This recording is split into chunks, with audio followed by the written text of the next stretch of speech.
Hello दोस्तों, आज हम क्लास 10th चैप्टर नंबर 1 जिसका नाम है विकास इकोनॉमिक्स सब्जेक्ट का पढ़ने जा रहे हैं। इससे पहले हमने जियोग्राफ़ी के चैप्टर्स जो हैं उसके वीडियोस बना रखे हैं। अगर आपने नहीं देखे तो आप उसको भी जाकर देख सकते हो।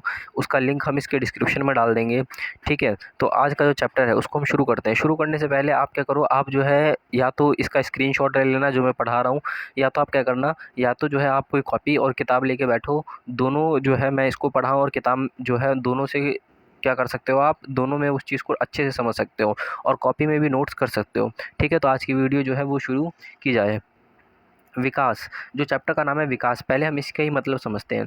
विकास एक प्रक्रिया है जिसमें प्रति व्यक्ति आय में वृद्धि होने के साथ साथ असमानता, निर्धनता और निरक्षरता में कमी भी हो, अर्थात लोगों की आर्थिक जीवन में सुधार हो एवं उनके जीवन स्तर में सुधार या फिर उनका जीवन स्तर क्या हो, ऊंचा हो। कहने का मतलब ये जो विकास है ये जो है ना, ये सीधे एक प्रक्रिया यानी कि एक प्रोसेस है जो धीरे धीरे क्या होता है। इसमें क्या होता है, प्रति व्यक्ति आय यानी कि जो व्यक्ति की आय होती है, जो पूरे देश में रहने वाले लोग हैं सबकी जो आय है उसमें वृद्धि हो, और साथ ही साथ जो अमीर और गरीब असमानता है, जो निर्धनता असमानता है, उसको क्या हो, कमी हो उसके अंदर। और जो है देश में अत्यधिक लोग क्या लिखे जाए, पढ़े लिखे जाएँ, ठीक है। और उनके जो जीवन स्तर का मतलब होता है उनके जीवन की जो गुणवत्ता होती है, उनके रहने का तरीका, उनके कपड़े पहनने का तरीका, उनके खाने का यानी कि अच्छी गुणवत्ता वाला खाने खाएँ, ठीक है। तो जीवन स्तर ऊँचा हो और आर्थिक मतलब कि जो उनके पास पैसे हैं उनमें भी क्या हो, उनका वृद्धि हो। तो यही क्या है, विकास की प्रक्रिया के अंतर्गत ये सारी चीज़ें आती हैं। आई होप आप विकास समझ गए होंगे कि इसके अंदर क्या-क्या आती है, जिसमें प्रति व्यक्ति आय बढ़े, निर्धनता कम हो, निरक्षरता की में कमी आए, जीवन स्तर में सुधार हो और आर्थिक जो है जीवन वो भी सुधरे, ठीक है। अब आता है विकास के विभिन्न लक्ष्य।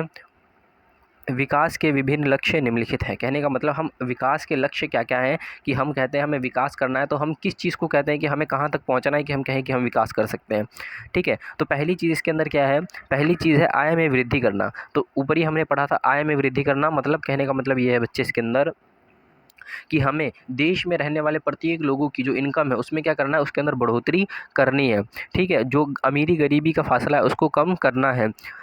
ये विकास का सबसे प्रमुख लक्ष्य है। आय में वृद्धि सफलतापूर्वक लोगों की पहले की तुलना में अधिक अच्छे तरीके से अपना जीवन यापन कर सकते हैं।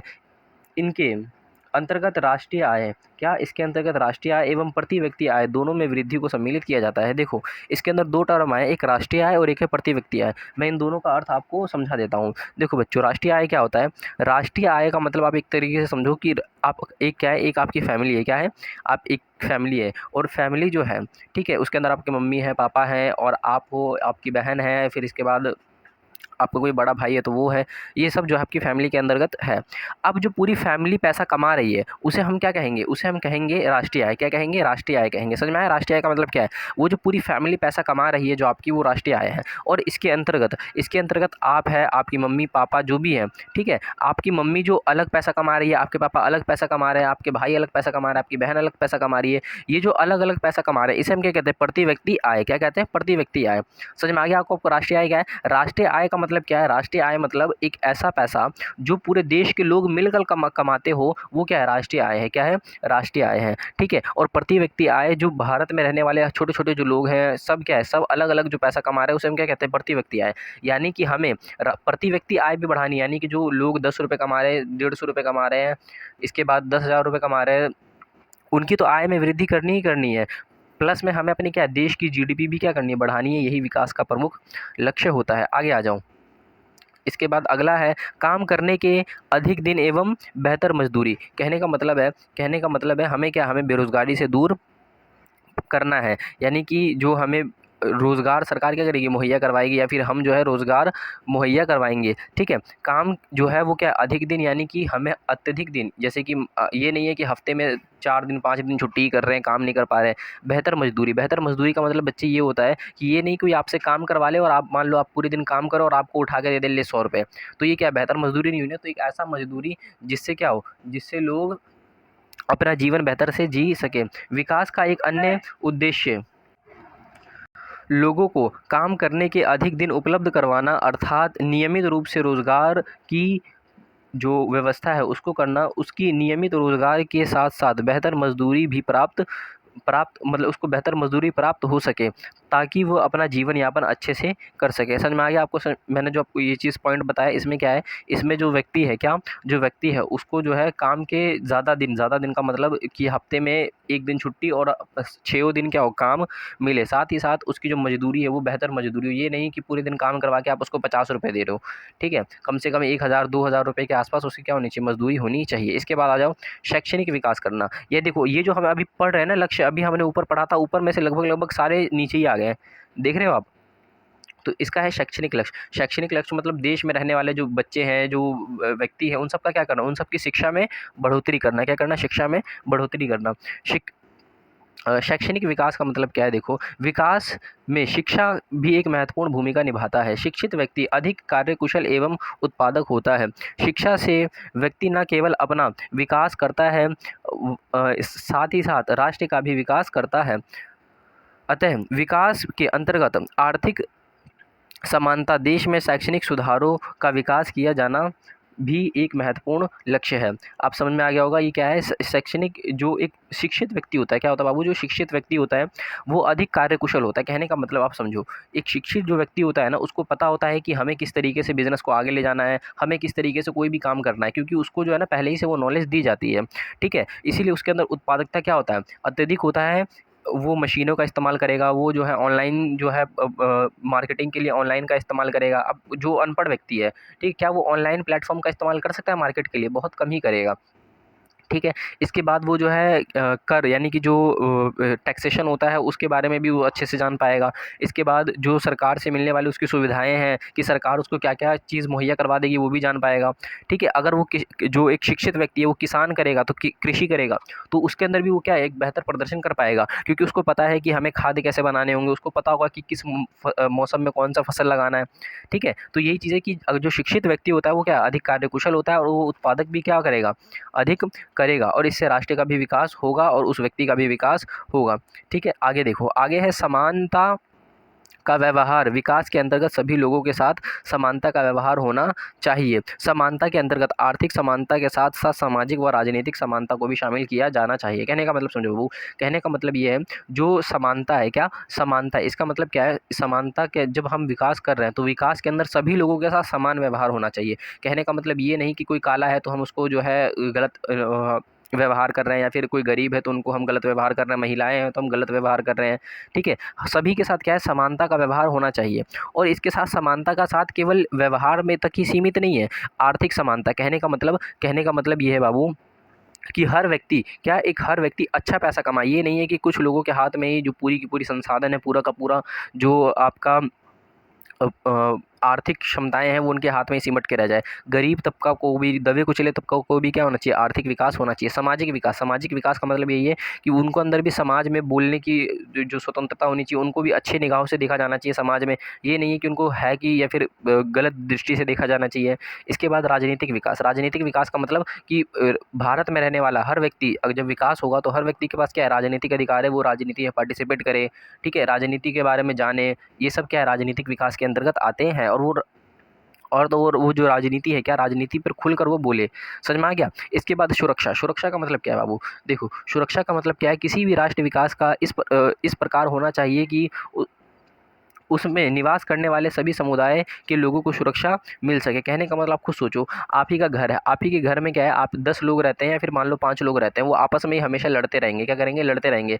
तो क्या आपके जो घर है उसका विकास हो सकता है? तो आंसर है नहीं हो सकता, क्योंकि मान लो कि आपके पापा काम पर गए, ठीक है, उनको फ़ोन जा रहा है, फ़ोन क्या जा रहा है कि आपकी मम्मी और आपके बड़े वाले भाई में लड़ाई हो गई, तो कितना गलत मैसेज होगा, ठीक है। फिर वो काम छोड़कर वापस आएंगे, फिर लड़ाई झगड़ा छुड़वाएंगे, फिर आपको, जब आप काम पर जा रहे हो तो आपको पता चल रहा है क्या, आपके भाई और आपकी बहन में लड़ाई हो गई, ठीक है। तो ये जो है, ये क्या है, आपका विकास भी रुक रहा है और साथ साथ उनका भी विकास रुक रहा है, ठीक है। इसीलिए क्या है, इसीलिए सुरक्षा भी बहुत अहम है। विश्व में जितने विकसित देश है, आप देखोगे वहाँ पर जो है ना, नागरिकों की सुरक्षा बहुत अहम है, ठीक है। और यही कारण है क्या है कि वो विकसित है।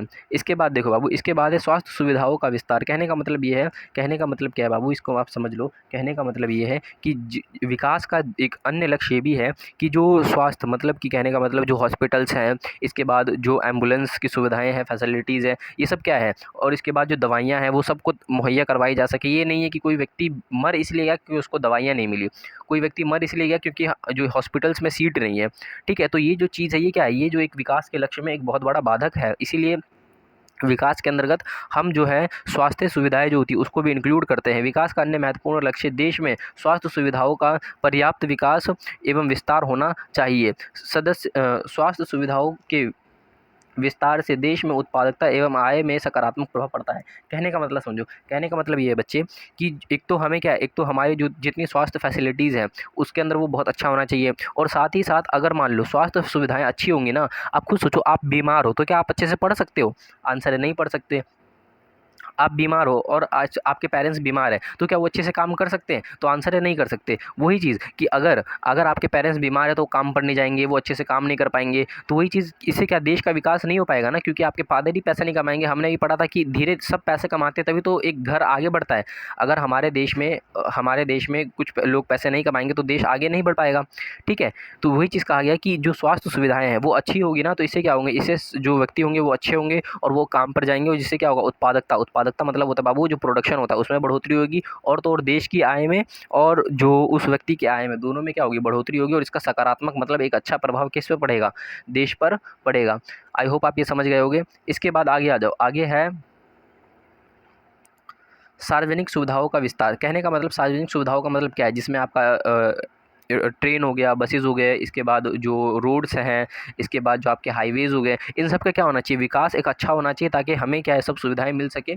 आप देखोगे, आप अमेरिका में देखो, आप जब अमेरिकन मूवीज़ देखते हो या फिर जब आप विदेश की मूवीज़ देखते हो तो आप देखो वहाँ पर जो घर होते हैं वो कितने अच्छे होते हैं, बड़े-बड़े बिल्डिंग्स होती है, रोड देखो कितना अच्छे होते हैं, इसके बाद वहाँ पर जो पोर्ट्स हैं वो कितने अच्छे होते हैं। तो ये जो चीज़ है ना, सार्वजनिक सुविधाएँ जब तक होगी नहीं, विकास भी नहीं हो सकता। किसी भी देश में विकास का एक अन्य महत्वपूर्ण लक्ष्य होता है कि उस देश में सार्वजनिक सुविधाओं को पर्याप्त विस्तार किया जाना चाहिए, जिसमें किसी लोगों को सामूहिक आवश्यकताओं को पूरा किया जा सके। जैसे कि रेलवे का विकास हो गया बाबू आपका, इसके बाद बंदरगाहों का विकास हो गया, इसके बाद जो आपका बसेज़ का विकास हो गया, इसके बाद आपका मेट्रोज़ हो गई। इन सब का क्या होना चाहिए, विकास होना चाहिए, पार्क्स होने चाहिए, हॉस्पिटल्स होने चाहिए, स्कूल्स होने चाहिए। ठीक है, इससे क्या होगा, ताकि जो देश में लोग रहते हैं उनका क्या हो सके, विकास हो सके। ठीक है, तो बच्चों अगला है विकास की प्रमुख विशेषता। विकास की प्रमुख विशेषता यानी कि विकास की कौन कौन सी विशेषता है। अलग अलग लोगों के लिए विकास का अर्थ अलग अलग हो सकता है, या फिर विकास का लक्ष्य अलग अलग हो सकता है। विकास के लिए सब लोग मिली जुली लक्ष्यों को देखते हैं। ठीक है, और इसके बाद एक इसके अंदर क्या है, इसके अंदर है एक व्यक्ति के लिए जो विकास हो सकता है वो दूसरे व्यक्ति के लिए विकास ना हो, उसके लिए वह विनाशकारी हो सकता है। कहने का मतलब इन तीनों पॉइंट को मैं आपको समझा देता हूँ। देखो बच्चों, एक तो है विकास का जो अर्थ है वो सबके लिए क्या हो सकता है, अलग अलग, या फिर विकास का लक्ष्य सबके लिए अलग अलग हो सकता है। उदाहरण समझो, उदाहरण मान लो कि आपकी मम्मी है, आपकी मम्मी के लिए विकास का अर्थ हो सकता है कि उनको खाना ना बनाना पड़े, बट आपके पापा के लिए विकास का अर्थ क्या हो सकता है कि उनको क्या एक अच्छी सी ज़मीन लेनी है। ठीक है, तो विकास का अर्थ सबके लिए अलग अलग हो सकता है। मान लो किसी के साथ समानता का व्यवहार नहीं हो रहा है और वो बहुत गरीब तबके से है, वो क्या विकास का अर्थ होगा, उसका मतलब ये होगा कि हमें क्या है, हमें एक तो समानता का व्यवहार हो, और दूसरा क्या है, और दूसरा क्या है बच्चे, और दूसरा ये है कि वो ये सोचेगा कि भी हमारी जो इनकम है वो क्या हो जाए, बढ़ जाए, कि अगर हमें आज 10,000 रुपये कमा रहे हैं तो हम क्या है, आने वाले समय में 60,000 रुपये तक कमाएं। समझ में आ गया? तो ये विकास का अर्थ सबके लिए अलग अलग हो सकता है। इसके बाद विकास के लिए सबका मिला जुला लक्ष्य को देखते हैं। कहने का मतलब जब हम विकास की बात करते हैं ना, विकास का अर्थ सबके लिए अलग अलग हो सकता है, मगर जब हम विकास की बात करते हैं तो हम केवल उन लक्ष्यों को ही उसमें देखते हैं जिनसे सभी लोगों का क्या हो सके, फ़ायदा हो सके। ठीक है, जैसे कि आर्थिक विकास, स्वास्थ्य सुविधाओं का विकास करना, इसके बाद हमने जो भी ऊपर पढ़ा ना वो सारी चीज़ें इसके अंदर सम्मिलित की जाएगी। ठीक है, आगे आ जाओ, आगे आ जाओ। कुछ व्यक्ति के लिए जो विकास हो सकता है, अन्य व्यक्ति के लिए क्या हो सकता है, वो विनाशकारी भी हो सकता है। जैसे कि उदाहरण समझो, एक किसान है, क्या बाबू, एक किसान है, ठीक है, एक किसान है, और एक फैक्ट्री मालिक है, ठीक है। एक फैक्ट्री मालिक ने क्या किया, इसके पास पावर है, शक्ति है, इसको है ना ये ज़मीन चाहिए। क्या चाहिए बाबू, ये ज़मीन चाहिए ताकि ये क्या कर सके, यहाँ पर फैक्ट्री खोल सके और यहाँ पर प्रोडक्शन बढ़ा सके। तो ये क्या करेगा, सरकार के पास जाएगा, सरकार से कहेगा कि ये जो ज़मीन है वो क्या है, हमें दे दो, क्या कर दो, ये ज़मीन हमें दे दो। सरकार क्या करेगी, सरकार ये ज़मीन जो है इससे खरीद कर इसको दे देगी। अब क्या हुआ देखो बाबू, इसके लिए तो ये विकास हो गया कि भाई ये क्या है, इसके लिए तो एक और फैक्ट्री खुल रही है। बट आप देखो, ये जो किसान था, गरीब किसान, क्या इसके पास अब कोई अन्य ज़मीन होगी, तो आंसर है नहीं होगी। अब जो ये इसका कमाने का ज़रिया था वही सरकार ने क्या कर लिया, छीन लिया, ठीक है। तो वही चीज़ देख रहे हो कि एक के लिए जो विकास है दूसरे के लिए क्या है, वो विकास नहीं है। समझ में आया कि एक इस किसान के लिए वो विकास नहीं है, एक तो उसकी ज़मीन जा रही है, इसके बाद वो प्रोडक्शन नहीं कर पाएगा, और दूसरे के लिए ये विकास है, ठीक है। तो यही है विकास का, जो एक व्यक्ति के लिए विकास हो सकता है, दूसरे व्यक्ति के लिए क्या हो सकता है, विनाशकारी भी हो सकता है। आगे आ जाओ। अगर आप यहाँ तक वीडियो में बने हुए हो बच्चों, तो हमारा जो चैनल है जिस पे आप वीडियो देख रहे हो, इसका नाम क्या है, आई वाई के ज्ञान। आप इसको सब्सक्राइब कर लो, इस वीडियो को लाइक कर दो, ठीक है। चलो आगे बढ़ते हैं हम। विकास का सबसे महत्वपूर्ण अंग है आय, परंतु ज़्यादा आय चाहने के अतिरिक्त लोग बराबरी और समानता का व्यवहार, स्वतंत्रता और सुरक्षा जैसे अन्य चीज़ें भी क्या करते हैं, विकास में चाहते हैं, ठीक है। समझ में आ गया। विकास का सबसे बड़ा जो लोग विकास कहते हैं, उनमें क्या है, उनका सबसे बड़ा मानना है कि हमारी इनकम क्या हो जाए, बढ़ जाए, ज़्यादा इनकम हो तो हम क्या करेंगे, विकास होंगे। बट रियलिटी में इनके साथ साथ भी आपको क्या चाहिए, आपको समानता का व्यवहार चाहिए। मान लो कि आप क्या है, आप क्या हो, आप जो है आपको 1 लाख रुपये सैलरी मिल रही है, ठीक है। बट आप जब समाज में जा रहे हो तो आपको क्या है, बहुत गंदी निगाहों से देखा जा रहा है, आपको कोई भी बंदा कुछ भी कह दे रहा है, कोई भी 2 झापड़ मार दे रहा है, कोई भी आकर गाली दे के चला जा रहा है। तो क्या आपने 1 लाख रुपये जो कमा रहे हो, तो क्या वो आपके लिए वर्थ इट है? तो आंसर है नहीं। क्यों? क्योंकि बाबू आपके साथ समानता का व्यवहार नहीं किया जा रहा। स्वतंत्रता का मतलब ये है कि आप अपनी मर्जी से कहीं भी घूम सकते हो, अपनी मर्जी से कुछ खरीद सकते हो, व्यापार कर सकते हो, ठीक है। अगर मान लो कि आप 1 लाख रुपये कमा रहे हो, बट आप अपनी मर्जी से कहीं घूम ही नहीं सकते, कहीं आप जा ही नहीं सकते, आपके ऊपर प्रतिबंधित है, तो आपका क्या फ़ायदा हो 1 लाख रुपये कमाने का। सुरक्षा का मतलब है कि आय के बढ़ने के साथ साथ जो सुरक्षा है, क्या बाबू, सुरक्षा यानी कि कोई भी आपको ये नहीं है, कोई भी आके चलते, आप 1 लाख रुपये कमा रहे हो बट कोई भी आया आपको 2 झापड़ मारा, आपका पूरा पैसा छीन के ले गया। तो ये चीज़ भी क्या है, ये इसमें भी आप विकास के अंतर्गत नहीं रखोगे, आपको सुरक्षा मिलनी चाहिए, ठीक है। और तो और आदर मिलना चाहिए। आदर मतलब जब आप समाज में जाओ तो आपको एक इज़्ज़त से आपको नाम लिया जाए, आपका इज़्ज़त दिया जाए, ठीक है। तो इस तरीके से क्या है, इस तरीके से विकास का आय के साथ साथ अन्य जो महत्वपूर्ण उद्देश्य है उसको भी इसमें सम्मिलित किया जाता है। अब इसके बाद आता है बाबू राष्ट्रीय विकास। क्या आता है, राष्ट्रीय विकास। राष्ट्रीय विकास मतलब हमें क्या करना है, पूरे देश का विकास करना है। क्या करना है, पूरे देश का विकास करना है। किसी राष्ट्र की आर्थिक, सामाजिक, राजनीतिक विकास को राष्ट्रीय विकास के नाम से जाना जाता है। यानी कि एक देश जो है उसके अंदर जब आर्थिक विकास, यानी कि उसका देश की एक तो इनकम बढ़े और वहाँ के लोग जो है क्या, वहाँ के लोग जो है प्रति व्यक्ति आय उनकी बढ़े, तो हम क्या कहेंगे, आर्थिक विकास हो रहा है। इसके बाद सामाजिक विकास। सामाजिक विकास मतलब अमीर गरीब का फासला कम हो, इसके बाद सभी लोगों को सभी सुविधाएं मिले, ठीक है। तो हम क्या कहेंगे, उस देश में सामाजिक विकास हो रहा है। राजनीतिक विकास यानी कि सभी लोग क्या है, राजनीति में पार्टिसिपेट करें, राजनीति पर खुलकर चर्चा करें, ठीक है। इसके बाद वो जो है अपनी राजनीतिक मत क्या है, राजनीतिक मत के साथ वो जुड़े रहें। तो इस तरीके से क्या होगा, राजनीतिक विकास होगा। तो इन तीनों चीज़ों को हम क्या करते हैं, राष्ट्रीय विकास के अंदर गिनते हैं, ठीक है। अब आता है राष्ट्रीय विकास के अंदर सम्मिलित विभिन्न पक्ष। क्या, राष्ट्रीय विकास के अंदर सम्मिलित विभिन्न पक्ष। राष्ट्रीय विकास के अंतर्गत सरकार ये निर्णय लेती है कि विकास का कौन सा मार्ग न्याय संगत है। यानी कि हम जो विकास करेंगे हमें कौन सा मार्ग लेकर चलना है ताकि विकास जल्दी हो और अच्छा हो। ये नहीं है कि हम जो है विकास कर रहे हैं मगर हमारा जो विकास है वो आने वाली पीढ़ियों को क्या कर रहा है, नुकसान दे कर रहा है, ठीक है। उदाहरण मान लो कि सरकार ने क्या किया, सरकार ने कहा कि हमें क्या विकास करना है और विकास के लिए हमें क्या चाहिए, हमें जो है ये पूरी ज़मीन चाहिए और यहाँ पर हॉस्पिटल्स बनाना है, ठीक है, या फिर यहाँ पर स्कूल्स बनाना है। तो वो देखेगी कि स्कूल्स बनाना है तो स्कूल्स के लिए कौन कौन से संसाधन चाहिए। क्या स्कूल बनाने से ये तो नहीं है कि हम स्कूल बना रहे हैं तो स्कूल बनाने का कोई अलग ही जो नकारात्मक प्रभाव है, ठीक है। या फिर यहाँ पर हम फैक्ट्रीज़ बना रहे हैं तो फैक्ट्रीज़ का कोई नकारात्मक प्रभाव है। इन सब चीज़ को देख के क्या होता है, सरकार को चलना पड़ता है, ठीक है। अब आता है राष्ट्रीय विकास के अंदर केवल उन्हीं कार्यक्रमों एवं नीतियों को लागू किया जाता है जो अधिकतम लोगों को लाभ पहुंचा सके। कहने का मतलब समझो बाबू, कहने का मतलब राष्ट्रीय विकास के अंदर क्या, राष्ट्रीय विकास के अंदर हम उन्हीं नीतियों यानी कि हम उसी तरीके के कानून को बनाते हैं जिससे क्या हो, जिससे देश के अधिकांश लोगों का विकास हो सके। ये नहीं है कि हम विकास करने के लिए हम केवल एक व्यक्ति ने कहा कि इतने बड़े एरिया में क्या कर दो, हमें फैक्ट्री चलाने के लिए हमें इतने बड़े एरिया में फैक्ट्री चलाने के लिए एरिया दे दो, तो इससे क्या होगा, एक व्यक्ति का तो विकास हो जाएगा क्योंकि वो इतने बड़े एरिया में फैक्ट्री चला रहा है, बट आप खुद सोचो यहाँ पर जो छोटे छोटे घर है, क्या उनका विकास हो पाएगा? तो आंसर है नहीं। तो इस तरीके से सरकार को देखना पड़ता है कि हम जो नीतियाँ लागू करेंगे क्या उसका नकारात्मक प्रभाव तो नहीं पड़ेगा। इसके साथ साथ ये जो विकास है केवल एक व्यक्ति का होगा या इन सब का भी होगा, ठीक है। राष्ट्रीय विकास के अंतर्गत विचारों के विभिन्नता एवं उनके समाधान के बारे में भी निर्णय लिया जाता है। कहने का मतलब समझो बाबू, कहने का मतलब ये है कि हमें जो है ना, जो अलग अलग लोगों के विचार है, किसी का मानना है यहाँ पर फैक्ट्रीज खुलनी चाहिए, किसी का मानना है कि नहीं यहाँ पर फैक्ट्रीज नहीं खुलनी चाहिए, यहाँ पर पर्यावरण रहना चाहिए, किसी का मानना है कि यहाँ पर पर्यावरण नहीं रहना चाहिए, यहाँ पर आप क्या कुछ और चीज़ करो, ठीक है। यहाँ पर मानना हॉस्पिटल्स होना चाहिए, किसी का मानना है स्कूल्स होना चाहिए, किसी का मानना है कि नहीं यहाँ पर बड़ी बड़ी जो मल्टीनेशनल कंपनीज है वहाँ पर आना चाहिए। तो सरकार क्या करेगी, सरकार इन सब के विचारों को क्या करेगी, सुनेगी और इस पर समाधान यानी कि इन सब का समाधान निकालेगी कि यहाँ पर सरकार निर्णय लेगी कि उनको क्या करना है जिससे विकास अच्छे से हो सके, ठीक है। राष्ट्रीय विकास के अंतर्गत हमें ये भी सोचना होगा कि विकास का अन्य कोई बेहतर तरीका है। कहने का मतलब क्या है बाबू, कहने का मतलब ये है कि हम यहाँ पर स्कूल्स खोल रहे हैं या फिर यहाँ पर हम फैक्ट्रीज़ खोल रहे हैं, तो सरकार को ये देखना पड़ेगा कि हम यहाँ पर फैक्ट्रीज़ खोल रहे हैं, इससे नुकसान क्या है, और इसके बाद क्या इस फैक्ट्रीज़ को खोलने की बजाय अगर हम किसी दूसरे चीज़ को यहाँ पर खोले तो क्या उससे ज़्यादा विकास होगा, ठीक है। सरकार ये सोच कर तब फैसला लेती है कि यहाँ के लिए बेहतर चीज़ क्या होगी।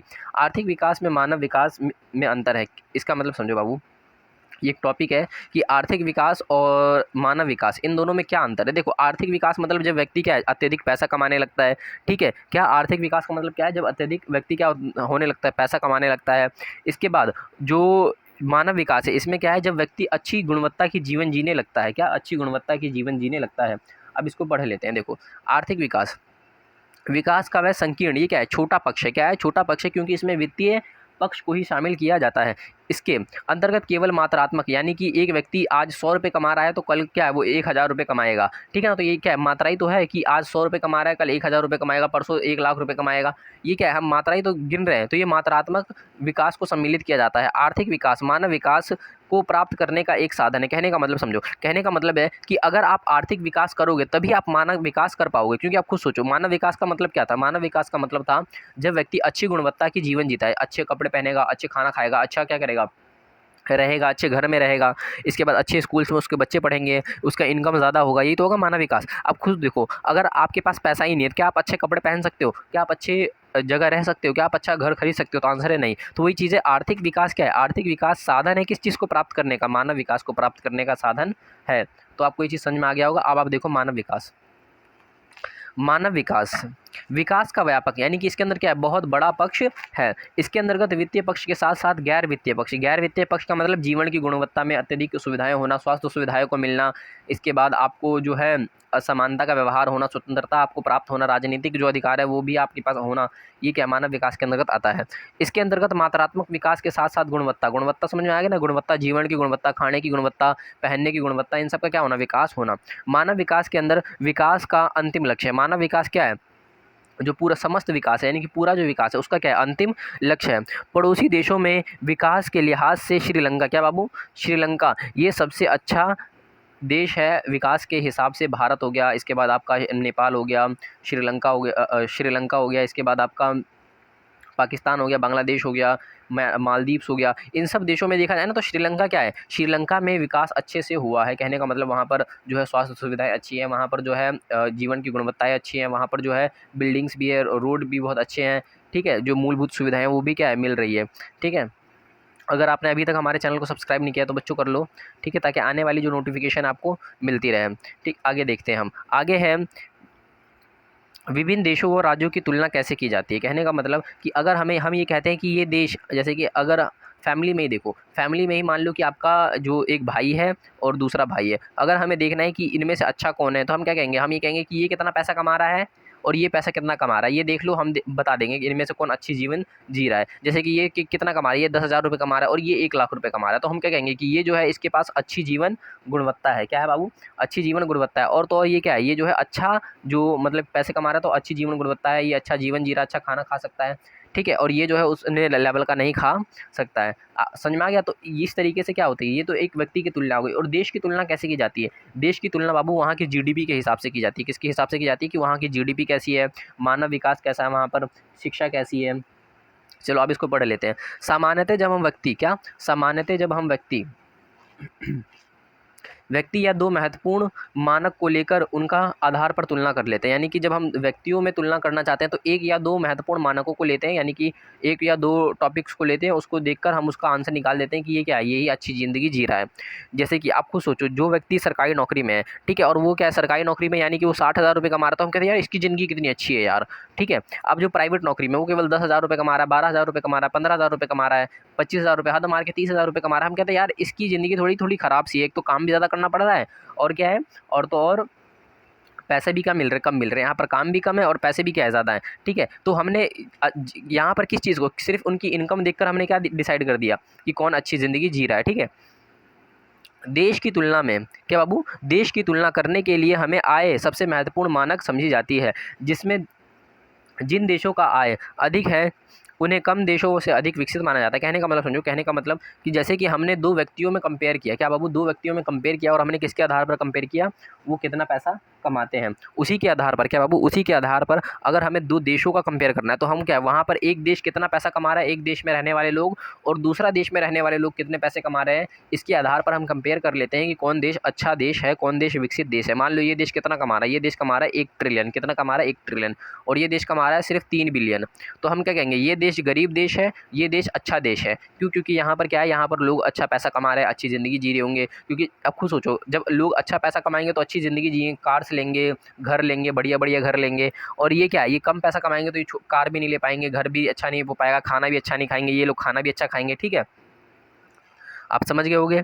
अब देखो बच्चे, आगे है, अधिक आय का अर्थ है मानवीय आवश्यकताओं की सभी वस्तुओं का अधिक होना। कहने का मतलब समझो, अगर मान लो कि आपके पास पैसा है बाबू, ठीक है, अगर आपके पास पैसा है तो जितनी आपकी आवश्यकता की वस्तु होंगी वो सब क्या होंगे, आपको प्राप्त हो जाएंगे। जैसे कि मान लो आपके पास पैसा है तो आप गाड़ी खरीद सकते हो, आप घर खरीद सकते हो, आप अच्छा खाना खरीद सकते हो, आप जो है अच्छी जगह रेस्टोरेंट में जाकर रह सकते हो, ठीक है, आप जो है अच्छी जगह पढ़ सकते हो। तो वही चीज़ कि अधिक आय है ना आपके पास, तो आपकी जो आवश्यकताएं हैं वो क्या हो सकती है, पूरी हो सकती है। क्या हो सकती है, पूरी हो सकती है। और जो कम आय वाले हैं उनकी क्या, उनकी आवश्यकता पूरी नहीं हो सकती, और वो क्या अपना जीवन निम्न दर्जे में जीते हैं। किसी देश की आय उस देश के सभी निवासियों की आय है।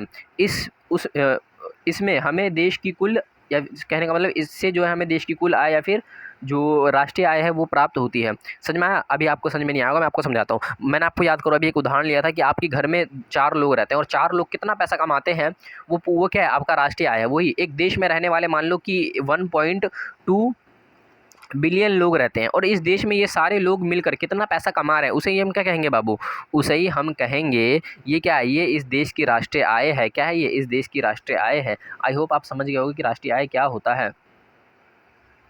इसके बाद बाबू देखो अगला टॉपिक, अगला है, कहाँ था मैं, हाँ ये रहा, देशों के बीच बीच एक मिनट बच्चों, ये तुलना होगा। देशों के बीच तुलना करने के लिए कुल आय इतना उपयुक्त नहीं है, क्योंकि देश की जनसंख्या अलग अलग होती है, इसीलिए हम औसत आय का कॉन्सेप्ट निकाल, मतलब कहने का मतलब समझो, कहने का मतलब क्या है बाबू, कहने का मतलब ये है कि जो एक राष्ट्रीय आय है, राष्ट्रीय आय मान लो आप खुद समझो, जैसे कि एक व्यक्ति है, यहाँ पर 10 व्यक्ति रह रहे हैं, ठीक है, 10 व्यक्ति रहकर ये 10 व्यक्ति जो हैं ये कितना कमा रहे हैं, ये कमा रहे हैं आपका 60,000 रुपये। कितने रुपये कमा रहे हैं बाबू, 60,000 रुपये ये 10 व्यक्ति कमा रहे हैं। और आपका घर है, आपके घर में केवल कितने लोग रह रहे हैं, आपके घर में केवल रह रहे हैं 3 लोग। कितने लोग रह रहे हैं बाबू, 3 लोग, और ये 3 लोग रहकर 50,000 रुपये कमा रहे हैं। कितने लोग कमा रहे हैं बाबू, 50,000 रुपये कमा रहे हैं। अगर आप देखोगे, क्या अगर आप देखोगे तो एक तरीके से तो आपको ये लगेगा कि देखो सर, कि ये जो है क्या 10 व्यक्ति वाला जो घर है ये क्या ज़्यादा पैसा कमा रहा है, 60,000 रुपये कमा रहा है, तो ये अच्छा देश होगा। क्योंकि ये क्या है, जो 10 व्यक्ति ये 60,000 रुपये कमा रहा है, और ये केवल कितना कमा रहा है, ये सिर्फ 50,000 रुपये कमा रहा है। ये सिर्फ 50,000 रुपये कमा रहा है, इसका मतलब यहाँ की जो जीवन की गुणवत्ता है वो अच्छी नहीं होगी। बट रियलिटी में आप देखो, ये 10 व्यक्ति मिलकर कितना कमा रहे हैं, 60,000 रुपये, और ये केवल 3 व्यक्ति मिलकर कितना कमा रहे हैं, 50,000 रुपये। यानी कि अगर आप 60,000 को 10 से डिवाइड कर दोगे तो हर व्यक्ति यहाँ पर कितना कमा रहा है बाबू, 6,000 रुपये कमा रहा है। कितना कमा रहा है, 6,000 रुपये कमा रहा है। कितना कमा रहा है बाबू, सिर्फ हाँ, कितना कमा रहा है, 6,000 रुपये कमा रहा है। और यहाँ पर अगर आप इन 3 को, क्या इस 3 को अगर आप इससे डिवाइड करोगे तो तो देखो बच्चे, ये जो 3 व्यक्ति है वो कितना कमा रहे हैं बाबू, वो कमा कितने रहे हैं, वो 10,000 रुपये कमा रहे हैं। कितना कमा रहे हैं, 10,000 रुपये, या फिर सॉरी 17,000 रुपये कमा रहे हैं।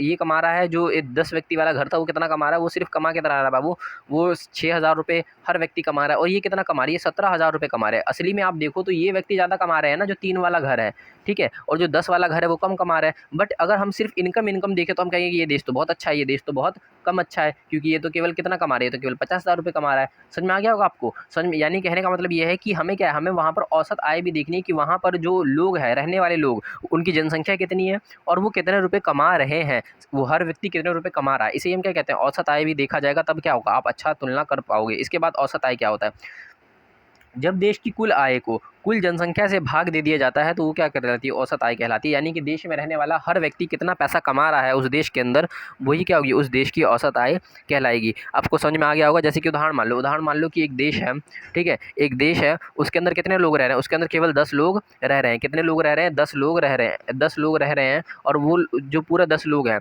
वो पूरे एक साल में कितने रुपए कमा रहे हैं बाबू, 1 लाख रुपए कमा रहे हैं। कितना कमा रहे हैं, 1 लाख रुपए। तो आप क्या करोगे, आप जो 10 व्यक्ति है उसको नीचे रखोगे, और इसके बाद जो जितने रुपए वो लोग कमा रहे हैं उसको ऊपर रखोगे, और इससे क्या कर दोगे, डिवाइड कर दोगे। तो हर व्यक्ति कितना कमा रहा है बाबू, 10,000 रुपये कमा रहा है। कितना कमा रहा है, 10,000 रुपये कमा रहा है। आई होप आपको समझ में आ गया होगा। अगला टॉपिक, औसत आय ज्ञात करने का सूत्र। ऊपर क्या है, प्रति व्यक्ति आय, यानी कि इस पे उधर ऊपर आ जाएगा एक मिनट, प्रति व्यक्ति आय मतलब कि जो औसत आय उसको ही हम क्या कहते हैं, प्रति व्यक्ति आय कहते हैं। क्या कहते हैं बाबू, प्रति व्यक्ति आय कहते हैं। प्रति व्यक्ति मतलब कि हर व्यक्ति कितना पैसा कमा रहा है। इसका फॉर्मूला क्या है, औसत आय या फिर प्रति व्यक्ति आय, ये दोनों क्या सेम है। इसका फॉर्मूला है कुल आय। क्या है बाबू, जो ऊपर राष्ट्रीय आय है, यानी कि एक देश कितना रुपये कमा रहा है, राष्ट्रीय आय क्या है, राष्ट्रीय आय। इसके बाद नीचे क्या है, उसकी जनसंख्या, उस देश की जनसंख्या कितनी है, क्या उस देश की जनसंख्या कितनी है। ये क्या है, इसका फॉर्मूला है किसका बाबू, प्रति व्यक्ति आय या फिर औसत आय निकालने का। क्या है बाबू, औसत आय निकालने का फॉर्मूला है। आपका यहाँ से जो 1 नंबर का क्वेश्चन आता है, और कभी कभार निकालने के लिए भी दे दिया जाता है आपको क्वेश्चन। तो आप जो है इसको अच्छे से याद कर लो, ताकि एग्जाम में क्या आप अच्छा प्रदर्शन कर सको। आगे आ जाओ, प्रति व्यक्ति आय या औसत आय विकास का अधिक उपयोगी मापदंड है। क्या है, विकास का अधिक उपयोगी मापदंड है। इसके बाद नोट, अगर हम ये जो नोट है ये बहुत महत्वपूर्ण है बच्चों, यहाँ से भी 1 नंबर का क्वेश्चन आता है। सुनो, विश्व बैंक, क्या बाबू, जो विश्व बैंक है, विश्व विकास रिपोर्ट, विश्व विकास रिपोर्ट, ये याद रखना, विश्व बैंक क्या करती है, विश्व विकास रिपोर्ट निकालती है। क्या निकालती है बाबू, विश्व विकास रिपोर्ट, विश्व विकास रिपोर्ट, ठीक है, के अनुसार देश का वर्गीकरण करने में इन मापदंडों का प्रयोग किया जाता है। देश, जैसे कि वे देश जिनकी जो 2019 में क्या प्रति व्यक्ति आय कितना था बाबू, वो थी आपका कितना, 49,300 प्रति व्यक्ति, जो डॉलर है। डॉलर मतलब समझ रहे बाबू, डॉलर का मतलब $1 की वैल्यू कितनी है, अभी $1 की वैल्यू है 100 रुपये। कितने बाबू, $1 की वैल्यू है 100 रुपये। जब 100 रुपये $1 की वैल्यू है तो आप इसको मल्टीप्लाई कर लो 100 रुपये से, ठीक है। इसको अगर आप मल्टीप्लाई करोगे 100 रुपये से, तो ये जो है बच्चे आपका कितना आएगा निकल कर, ये निकल कर आएगा आपका, ये इधर 2 जीरो लग जाएंगे, ठीक है। इकाई, दहाई, सैकड़ा, हज़ार, 10,000, लाख, 10 लाख। यानी कि जो व्यक्ति एक साल में कितना, लगभग 50 लाख रुपए कमा रहा है। कितना बाबू, 50 लाख रुपए कमा रहा है। वो देश क्या है, वो विकसित देश है। कैसा देश है बाबू, विकसित देश है, यानी कि समृद्ध देश है, अच्छा देश है। कितना व्यक्ति कमा रहा है, 50 लाख रुपए जो एक देश में रहने वाले व्यक्ति कमा रहे हैं पर एक साल में, वो क्या माना गया, समृद्ध देश माना गया। वह देश जिसकी प्रति व्यक्ति आय 2,000 कितना, 2,500। कहने का मतलब ये कितना हो जाएगा बाबू, ये हो जाएगा आपका इकाई, दहाई, सैकड़ा, हज़ार, 10,000, लाख। कहने का मतलब 2,50,000 रुपये। क्या बाबू, 2,50,000 रुपये जिस देश में रहने के निवासी कमा रहे हैं, वो देश क्या है बाबू, वो जो है बहुत निम्न आय वाला देश है, वो गरीब देश है। वहाँ पर क्या है, वो लोग जो है अपनी सुविधाओं को भी अच्छे से प्राप्त नहीं कर पा रहे हैं। भारत मध्य आय वाला देश है। क्या है बाबू, भारत मध्य आय वाला देश है, क्योंकि इसकी प्रति व्यक्ति आय कितनी है, इसकी प्रति व्यक्ति आय है 6,70,000 के आसपास है। कितनी बाबू, 6,70,000 के आसपास है। कितनी, 6,70,000 के आसपास है, ठीक है। तो फिर भी कोई ज़्यादा तो है नहीं, उधर देखो कहाँ 50 लाख, कहाँ 6,70,000, यानी कि 7 लाख के आसपास का जो आंकड़ा है, ठीक है। समृद्ध देश जिसमें मध्य पूर्व के देश और कुछ अन्य छोटे देश शामिल नहीं हैं, आमतौर पर विकसित देश कहलाते हैं। कहने का मतलब समझो, कहने का मतलब वो देश, क्या बाबू, वो देश जो, क्या वो देश जो इससे ज़्यादा जो है समृद्ध है। कहने का मतलब 50 50 लाख से ज़्यादा पैसे कमा रहे हैं, इसके बाद वहाँ पर फैसिलिटीज़ है, अच्छी फैसिलिटीज़ है, वो सब क्या कहलाते हैं बाबू? वो सब कहलाते हैं, कौन से देश कहलाते हैं बाबू? विकसित देश कहलाते हैं। यानी कि वहाँ पर अब किसी चीज़ की ज़रूरत नहीं है, वो पूरी विकसित हो चुके हैं। क्या हो सके? पूरे विकसित हो चुके हैं। समझ में आ गया आपको? शिशु मृत्यु दर। अब ये जो है बच्चे शिशु मृत्यु दर, इसको मैं समझा देता हूँ आपको। शिशु मृत्यु दर क्या होता है? शिशु मृत्यु दर किसी वर्ष में पैदा हुए 1000 जीवित बच्चों में से उन बच्चों की संख्या जो क्या है मर चुके हैं, उन्हें क्या कहते हैं? शिशु मृत्यु दर कहते हैं। समझ में आ गया? कहने का मतलब एक साल में अगर 1 साल में 1000 बच्चे पैदा हो रहे हैं, तो उसके अंदर से कितने बच्चे मर जा रहे हैं? मान लो कि 10 बच्चे मर जा रहे हैं, ठीक है? तो इसी का जो दर है, क्या इसी का तो दर है, उसे ही हम क्या कहते हैं? जो बच्चों की मरने की दर है, उसे हम क्या कहते हैं बाबू? उसे ही हम कहते हैं शिशु मृत्यु दर। क्या कहते हैं बाबू? शिशु मृत्यु दर। समझ में आ गया? शिशु मृत्यु दर क्या होता है? शिशु मृत्यु दर किसी एक वर्ष में पैदा हुए 1000 जीवित बच्चों में से एक वर्ष की आयु से पहले मर जाने वाले बच्चों का अनुपात ही शिशु मृत्यु दर है। यानी कि 1000 बच्चों में से जो बच्चे जन्म लिए, उनमें से कितने बच्चे मर गए, उनका जो अनुपात है, मान लो कि 1000 बच्चे जो ये हैं, ठीक है, ये क्या है? 1000 बच्चे और कितने बच्चे? लगभग 30 बच्चे मर जा रहे हैं। क्या मर जा रहे हैं बाबू? 30 बच्चे मर जा रहे हैं, ठीक है? तो हम क्या कहेंगे? हम कहेंगे कि जो 30 है, क्या शिशु मृत्यु दर कितनी है? जो हमारा 3% है शिशु मृत्यु दर। समझ में आ गया? इस तरीके से हम शिशु मृत्यु दर निकालते हैं। आपको समझ में आ गया होगा शिशु मृत्यु दर क्या होता है? कि 1 साल से पहले कितने बच्चे मर जाते हैं 1000 में से, उसी को शिशु मृत्यु दर कहते हैं। साक्षरता दर, 7 वर्ष से अधिक पढ़े लिखे व्यक्तियों की जनसंख्या क्या कहलाती है? साक्षरता दर कहलाती है। कहने का मतलब 7 साल से अधिक जितने बच्चे पढ़े लिखे हैं, ठीक है, उनकी संख्या, और इसके बाद उस देश में रहने वाले कुल लोगों की संख्या, जैसे कि मान लो कुल लोगों की संख्या कितनी है? 1000, और पढ़े लिखे की संख्या कितनी है? 81 लोग हैं, सॉरी 100 जो है लोगों की संख्या, और 81 पढ़े लिखे लोगों की संख्या है। तो हम क्या कहेंगे? ये जो हमारा साक्षरता दर होगा वो कितने होगा? 81 होगा। कितना होगा बाबू? 81 होगा साक्षरता दर। समझ में आ गया आपको? आगे देखो, आगे है मानव विकास रिपोर्ट। मानव विकास रिपोर्ट क्या है बाबू? मानव विकास रिपोर्ट, ह्यूमन डेवलपमेंट रिपोर्ट। इसे हम क्या कहते हैं? इंग्लिश में कहते हैं बाबू ह्यूमन डेवलपमेंट रिपोर्ट कहते हैं। मानव विकास रिपोर्ट यानी कि ह्यूमन डेवलपमेंट रिपोर्ट। संयुक्त राष्ट्र विकास कार्यक्रम, जिसे हम कहते हैं UNDP, united nation development programme द्वारा प्रकाशित मानव विकास रिपोर्ट विभिन्न देशों की तुलना, शैक्षणिक यानी कि वहाँ पर कितनी शिक्षा है, इसके बाद वहाँ पर बाबू कितनी शिक्षा है, इसके बाद वहाँ पर कितना स्वास्थ्य है, ठीक है, कितनी शिक्षा है, कितना वहाँ पर स्वास्थ्य है, और प्रति व्यक्ति आय क्या है, ये 3 चीज़ों को देखती है। पहला, वहाँ पर शिक्षा कितने बड़े लेवल पर है, वहाँ पर स्वास्थ्य की सुविधाएं कैसी है, और प्रति व्यक्ति आय कैसी है। इसके हिसाब से ये क्या निकालती है? अपनी रिपोर्ट निकालती है। UNDP, united nation development programme संगठन मानव विकास रिपोर्ट को तैयार करता है। 1 साल में ये रिपोर्ट अपने निकालती है, ठीक है बच्चे। मगर किस बेसिस पर निकालती है ये? कि वहाँ पर शिक्षा व्यवस्था कितनी, यानी कि कितने लोग वहाँ पर पढ़े लिखे हैं, इसके बाद वहाँ पर स्वास्थ्य सुविधाएं कितनी हैं, और वहाँ पर प्रति व्यक्ति आय कितनी है, ठीक है। मानव विकास सूचकांक क्या बाबू? इसे कहते हैं ह्यूमन डेवलपमेंट इंडेक्स। क्या कहते हैं बाबू? Human development index, human development index, HDI। इसे हम क्या कहते हैं बाबू? HDI कहते हैं, ह्यूमन डेवलपमेंट इंडेक्स। मानव विकास के विविध आयामों के मापन के लिए संयुक्त राष्ट्र विकास कार्यक्रम द्वारा निर्धारित विभिन्न संकेतों को मानव विकास सूचकांक कहा जाता है। कहने का मतलब, हमें कौन कौन से ऐसे मानव विकास सूचकांक का मतलब है, ऐसे कौन कौन से फैक्टर्स हैं जिसको हम विकास के लिए क्या करते हैं? विकास के लिए हम उनको विकास की कैटेगरी में रखते हैं कि ये चीज़ होगा तो हम क्या कहेंगे? ये विकास हुआ है। इसका पहला है बाबू क्या है? स्वास्थ्य सुविधाएं। वहाँ पर स्वास्थ्य सुविधाएं कैसी है, वहाँ पर शिक्षा कैसी है, ठीक है, वहाँ पर स्वास्थ्य सुविधाएं कैसी है, वहाँ पर शिक्षा कैसी है, और इसके अंदर एक और होगा कि प्रति व्यक्ति आय कैसी है। इसके बाद मानव विकास सूचकांक में भारत कितने नंबर पर बाबू? 134 नंबर पे। कहने का मतलब समझो बाबू, हमसे आगे कितने हैं? हमसे आगे 133 लोग हमसे आगे हैं, और हम इतने पीछे हैं। अब सोचो कितना पीछे। विश्व में लगभग 196 देश हैं, और कुछ कहते हैं विश्व में 106 देश 206 देश हैं। अब सोचो 206 देशों में से हमारी संख्या कितनी पे है? हमारी संख्या बाबू है 134वें रैंक पर, और हमसे आगे कितने देश हैं? हमसे आगे हैं बाबू 133 देश, ठीक है। आगे देखो, जन्म के समय संभावित आयु व्यक्ति की जन्म के समय औसत आयु की संभावना दर्शाती है। कहने का मतलब समझो, जन्म के समय व्यक्ति जन्म के समय कितना जिएगा, उसे हम क्या कहते हैं? संभावित आयु कहते हैं। क्या कहते हैं? संभावित आयु कहते हैं। समझ में आ गया आपको?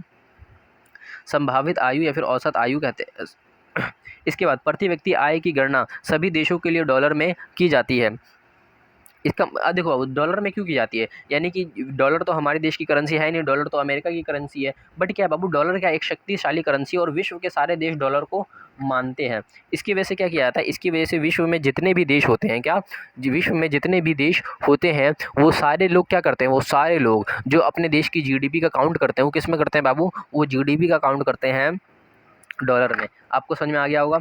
आगे देखो, आगे क्या है, आगे है धारिता।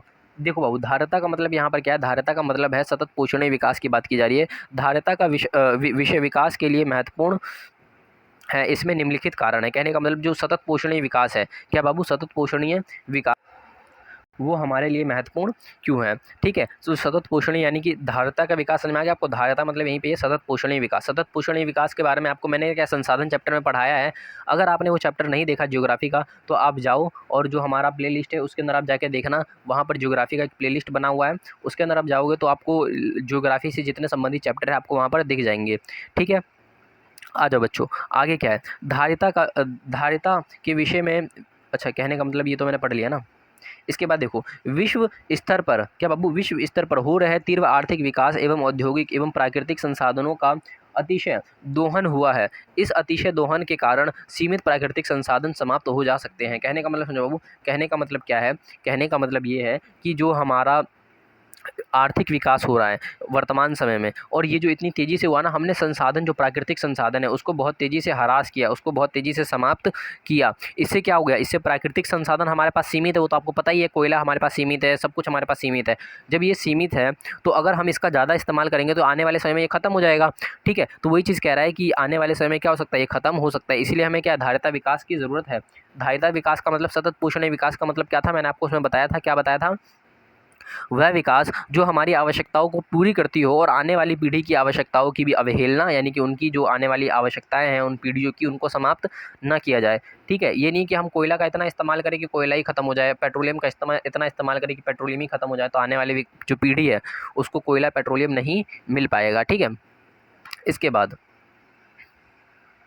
यद्यपि खनिज तेल एवं विभिन्न खनिज पदार्थ किसी भी देश की आर्थिक विकास के लिए आवश्यक होते हैं, इसका प्रयोग पर्यावरण एवं पारिस्थितिकी के नुकसान पहुंचाता है। कहने का मतलब समझो, कहने का मतलब कि जो हमारे खनिज संसाधन है, खनिज मतलब जो भी हमारे गैसेज है, पेट्रोलियम है, कोयला है। अब देखो कोयला जलता है तो क्या निकालता है, CO2 निकालता है, जो कि क्या करता है, जो कि बच्चों जो ग्लोबल वार्मिंग में उसको बढ़ावा देता है, ओजोन परत के क्षय में वो बहुत बड़ा योगदान देता है। ठीक है, तो ये जो चीज़ें है, एक तो प्राकृतिक को नुकसान करते हैं क्योंकि हम खनन करते हैं।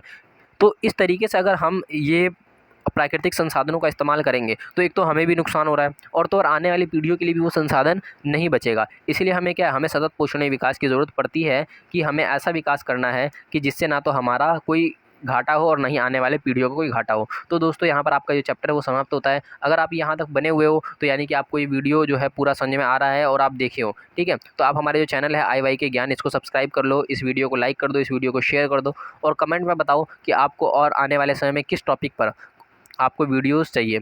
ठीक है, तो आज की वीडियो समाप्त करते हैं। स्वस्थ रहें।